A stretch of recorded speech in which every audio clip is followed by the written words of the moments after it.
So our next theorist is John Peche, who is the proponent of the cognitive development. So according to him, an individual undergoes through four stages, namely sensory motor, pre-operational, concrete operational, and formal operational. So Piaget's theory of cognitive development explains how children construct a mental model as of their world as they grow up. So he proposed those four stages, and the first stage is the sensory motor, which covers from birth to 2 years old. So what happens at this stage? So the key concept of this stage is that infants adjust to the world through their senses and their actions. So they develop object permanence at the end of this um, stage. What is object permanence? It is the ability to know that something that isn't there doesn't mean na wala. A person who wasn't able to develop object permanence kay na I believe nga out of sight, out of mind. So sa mga bata, malingaw gyud na sila kung i-pick-abo sila. Kay feeling nila kung magtago ang imong naong wala ka dito ah. Pag mabulaga na pud ka kay naa ka dito ah. So that is the object permanence. Kung wala na ka-develop object permanence ang bata, dili niya ma-identify nga naara gihapon to nakigdula sa iya. So at the end of this stage, the sensory motor stage, the child should be able to develop object permanence. No, so kato for example, a baby playing a peek-a-boo learns that even though your face is hidden, you're still there. But before they develop that object permanence, bata, pwede siyang maghilak. Example lang yung mama, wala dito, but nagigdula na dahil sa iyaha because he wasn't able to develop object permanence. So, another is the pre-operational stage, which covers 2 to 7 years old. So, the key concept here is that children begin to use symbols like words and images to represent objects but lack the ability to perform operations or logical reasoning. So they exhibit egocentrism. What is egocentrism? It is the difficulty of the child in seeing things from other person's perspective. That is egocentrism. So that is the immature thinking of a child within this stage.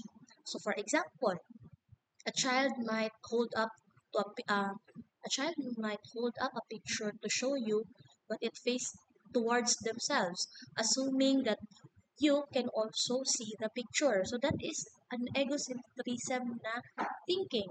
Another example sa mga bata kay kanang the moon is following me. Have you ever experienced that? Kanang bang feeling nimo nagdagan ang bulan kauban nimo, but the reality is wala, stagnant lang ang bulan. It's just that your location changes. Mao nang feeling nimo nagadagan pud siya kauban ka. That is an egocentric thinking. So ayun, they might also engage in like pretend play, like imagining a block is car. That is also an immature thinking. Mo na diri ang stage kay kusog kayo magdula ang mga bata. Kusog kayo silang magdula. And it is natural na the child should be able to play for them to be able to learn. Diba? And then another stage is the concrete operational, which covers 7 to 11 years old. So the key concept here is that children gain the ability to think logically about concrete events. So they understand now the concept of conservation. What is conservation? Now, the conservation is the idea that no matter the size, for example, no matter the size of a container, for example, no matter the size of the container, as long as parehas sila o content, they are the same. If you are able to understand that, then you have successfully gained the ability of conservation, the skill of conservation. For example, ang mga bata nga wala pa sila yung conservation, papilion nimo sila between 5 peso coin nga buo and 5 peso nga piso-piso, ang ilahang pilion kay kadtong piso-piso kay mas daghan. But in the concrete operational stage, the child will be able to develop the concept of conservation. So makasabot na siya na no matter the size, no matter the container sa kadaka o kadaghan, they are still the same. Kay mao ra mag-amount. So that is concrete operational, meaning concretely makasabot siya sa idea, but concrete only. Kay diri as a formal operational nga stage which covers 11 years old and older, diri na makasabot og theoretical and abstraction. So here, it begins in adolescent stage siguro no ka 11 upwards, so mag-start sa adolescent. So adolescent begin to think abstractly and hypothetically. For example, they can reason about situations that are not directly tied to a concrete experience. Bisan dili nila makita, di nila magulitan, but they can think about it. They can generate conclusions about the things na not at hand. So even if for example, a teenager might be able to think about complex problems like what would happen if di ano man no? High school na no? So what would happen if gravity of Earth suddenly disappeared? So tanan tanan knowing the the idea of gravity or the concept of gravity, diba? Kung wala gravity kay mahulog ang mga butang. So what would happen what would happen if wala gravity? So gravity is a construct that is not visually seen. Dili magulitan, dili makita, but it is there. So it is hypothetical in a way. Kaya wala, dili na siya concrete na makita nimo, di ba? So they can also contemplate about morality, philosophy, and political ideas. Money sa high school na may mga electives, na may mga complex nga subjects because they are able to operate in the formal operational nga stage. So Piaget believed na these stages are universal and that all children progress through them in the same order, though the age at which they reach each stage may vary. Now, this is actually something controversial. Kay dili man universal according to the present nga views of cognitive development, dili universal ang pagka-describe ni Piaget sa iyahang cognitive development because there are instances nga naay factors nga either maka-advance sa bata sa iyahang cognitive development or maka-delay sa iyahang cognitive development. For example, something na, example, ang bata is 7 to 11 years old. Basically, kung itong tanawin siya sa theory ni Piaget na siya sa concrete operational, which is concrete situations lang ang madil. However, in children who are very advanced, who are exposed to tantamount nga educational stimulation, they can actually advance in the formal operational stage, meaning they can think hypothetically, they can think theoretically. So, according to the present yung mga views in cognitive development, dili jud mag-follow og stages ang cognitive development sa bata as Piaget described it to be.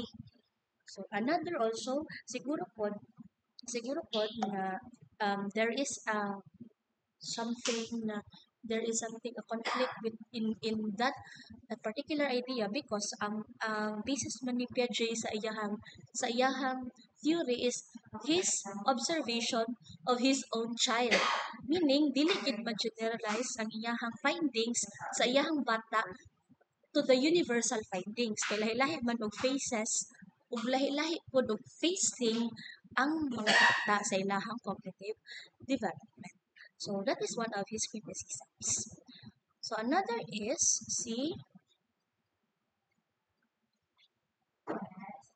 si Kohlberg. So Kohlberg will be our last theorist. Kani kay Kohlberg is actually a continuation or in support of um, Piaget's theory. Ang kaning kay Kohlberg lang is he focused more on the morality morality, development of morality in a child. So, according to him, na his theory outlines how individuals develop their sense of morality and ethical behavior in three levels, mainly the pre-conventional, conventional, and the post-conventional. So, as I would say again, no, he extended Piaget's work focusing specifically in reasoning. So, what we reason about our moral dilemmas rather than we believe what is right or wrong. Sige. First is the pre-conventional, which is divided into two stages. So, ang pre-conventional is very typical in children. So, though some adults also operate in this level depending on the circumstance, and the focus is avoiding punishment and seeking rewards. If you can visualize a child, no, ang first stage niya kay obedience and punishment orientation. So, the description would be morality is based on avoiding punishment. So, rules are followed to avoid getting into trouble. For example, a child may avoid stealing a toy from another child because he or she is afraid to be punished. Not because dili kay nakasabot siya nga stealing is wrong or stealing is a crime, saba. So, ang iyahan dito, ang iyahang morality is based on the punishment, avoiding punishment. Dili ko mangawat, kay base mabunalan ko. Pero wala siya kasabot nga, dili siya mangawat, tungod mali ang mangawat. So, that is the first stage of moral development under the pre-conventional. So, another is stage 2, which is individualism and exchange. So in this stage, the individual focus on personal needs like you scratch my back, I will scratch yours. Ingunan na ang thinking. So actions are guided by their self-interest and there is an understanding that others have their own needs too. So for example, a child will share, for example, magdula. I-share niya ang iyahang dulaan and he or she expects nga i-share pod sa iyahang friend ang dulaan niya sa iyaha. So, you get the point? There is an exchange. Diba? You scratch my back, I scratch yours. Kung na kay mahatag sa kuha, di na po ko ihatag sa imo. Kung wala kay mahatag, then wala ko ihatag sa imo pa. That is the tenet of the second stage of moral development under the pre-conventional. Ang kaning sa conventional morality, in this level, individuals conform to societal rules and norms. So, meaning magkabuot ng bataan stage. So, the morality here is centered on maintaining social order and gaining approval from others. So, ika-third stage under the conventional stage is the good interpersonal relationship or establishing interpersonal relationship. So morality here is determined by social approval. So individuals may be seen as good by others. For example, a teenager na no, kay diri sa kuan kay adolescent naman ika third stage. So a teenager may help his or her classmate with homework para makita nga helpful siya and a kind person as well. Even if nag-sacrifice siya sa iyang time. So nakita ninyo, at that particular example, there is an establishment of interpersonal exchange involving that particular teenager and his or her classmates. So ang iyang gibuhat, it can be seen as good. So ingon ana, diha nag-operate ang iyang morality. He or she thinks that it is right because it appears good to to other people. Ang ika-fourth na stage naman is maintaining social order under sa conventional na stage. So here, the morality is about obeying laws, rules, and authority figures. For example, the emphasis here is that on duty of upholding the rules for greater good. Di ba namatay law diri sa ato ang nasod. So for example, ang um, an adult would refrain from violating traffic laws tungod kay naa may law nga naga-guide ana. So iyahang morality is based on the law. Kung unsa ang ginasulti sa law nga maayo o dili maayo. For example, dili mangawat, dili mapatay, usa pa may naa sa law nga bawal. So ang morality niya according to Colbert, what he sees as good or bad is based on the social order. So dili siya munabag for him to be able to maintain the social order. So with that particular example, violating traffic rules may be seen as disrupting the social order or violating the law. So maot siya. So ang iyahang morality is based on social order or maintaining particular social order. So ang ato pong law magdepende pud kung asa pud ta nga lugar, di ba? So example lahi man ang law nato diri sa Pilipinas, lahi pud ang law sa laing nasod. So morality in this sense is not universal, but it is grounded by the law or the social order. So ang last na phase is the post-conventional. According to Colbert, not everyone can go through this phase. Okay, the nature of a human being is very selfish. So dili gyud tanan makalabang sa post-conventional. Kasagaran masangit ra gyud sa conventional. Diba? So ang post-conventional, for example, kay kana sila Mother Teresa, kanang for the greater good, ba? Kanang wala lang nag-isip sa sarili, kanang mga philanthropist, or kisa ba itong mga famous or renowned individuals. Si Mother Teresa, um, according to the sources, according to the literature, is nakalabang na daw siya sa post-conventional. So post-conventional stage is actually divided into two substages. So ang first substage is the social contract and individual rights. Ang diri sa fifth na stage, individuals understand that laws are social contracts. It is meant to benefit everyone, but they also recognize nga there are laws that needs to be broken. For example, a person advocates for legalization of same-sex marriage, believing that the law should also recognize or protect everyone's right, to marry a person they love, or even if it means challenging the current legal system. Here in the Philippines, same-sex marriage is not legalized man, no. So in this stage, the person would understand nga a particular law can be bended. Example, iyahang i-advocate nga illegalize to also protect the rights of those individuals who are in a relationship with their same-sex partners. Not only the rights of the two traditional nga married couples like babae and lalaki. So ayun, that is social contract and individual rights. So the morality operates in social contract and individual rights in this substage. And then the last stage is the universal principle.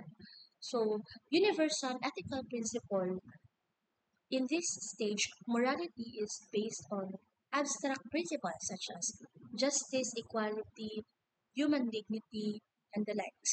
So individuals follow these principles even if they are in conflict with the laws or social rules. Kung kaganina sa stage 5, kay ga-recognize niya po ng individual that there is a law and some laws are meant to be bent or broken. Here in the last stage, according to Colberg, dili na nag-follow of rules.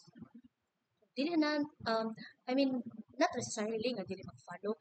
Even if their morality is in conflict with the social rules, so buhaton gihapon nila. For example, um, a person who hides a Jewish family during the Holocaust. Are you familiar with Holocaust? Katong gipang patay ka ng mga Jews. So even though illegal ang tago sa mga Jews at mga time, because a person is already in the final stage of post-conventional stage, they would believe that it would be morally wrong to allow people to be persecuted. So even if mali according to the law ang taguon ang particular na individual like the Jews at the time of the Holocaust, even though mali siya according to the law, because it is morally wrong to persecute or to kill an individual because of his or her beliefs, taguon niya. So do you see the difference sa fifth o sixth stage? Sa sixth stage kay he didn't recognize the law itself. Kay he believed of what is morally right or wrong. So that is the development of moral development according to Kohlberg. So balikon nato, pre-conventional na ay two substages, obedience and punishment orientation and individualism and exchange. Ang conventional na po two substages, establishing interpersonal relationship and maintaining social order. And the last stage through which dili tanan makaagi, dili tanan makaabot ani nga stage is the post-conventional with two substages, social contract and individual rights, and the other one is universal principle. So according to Kohlberg, the higher the stages, the more the mas ethical and reasonable ang tao. So I think that's it for our discussion today. Thank you for listening and have a